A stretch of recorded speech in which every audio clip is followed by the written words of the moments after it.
Welcome to ICR Telugu news.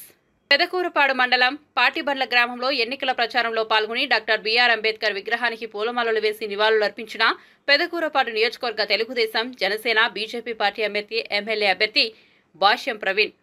Patibandla గ్రామంలో భాష్యం ప్రవీణ్ మాట్లాడుతూ SC, ST, BC, minority వర్గాలకు తెలుగుదేశం ప్రభుత్వం అండగా ఉంటుందని తెలియజేశారు. రాష్ట్రంలో రాజారెడ్డి రాజ్యాంగం అమలవుతుందని, ఏ ఒక్కరికి భద్రత లేదని అన్నారు. ఎస్సీలకు రావాల్సిన సంక్షేమ పథకాలను నిలిపివేసిన ప్రభుత్వం రాష్ట్రాన్ని ఏ విధంగా అభివృద్ధి చేస్తుందని అన్నారు. కరోనా సమయంలో మాస్క్ అడిగిన పాపానికి డాక్టర్ సుధాకర్ని అవమానించి పోలీసులతో ఇబ్బందులకు గురిచేసి అతని ప్రాణం తీసిన జగన్ ప్రభుత్వం అన్నారు.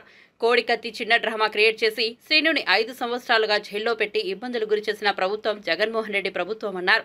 ఒక పేద దళిత డ్రైవర్ని చంపి డోర్ డెలివరీ చేసిన అరాచకమైన ప్రభుత్వం ఈ జగన్మోహన్ రెడ్డిది అని అన్నారు. జగన్మోహన్ రెడ్డి చేసిన అరాచకమైన పాలనలో దృష్టిలో ఉంచుకుని ఓటు వేసేటప్పుడు ఆలోచించుకుని ఓటు వేయాలని అన్నారు.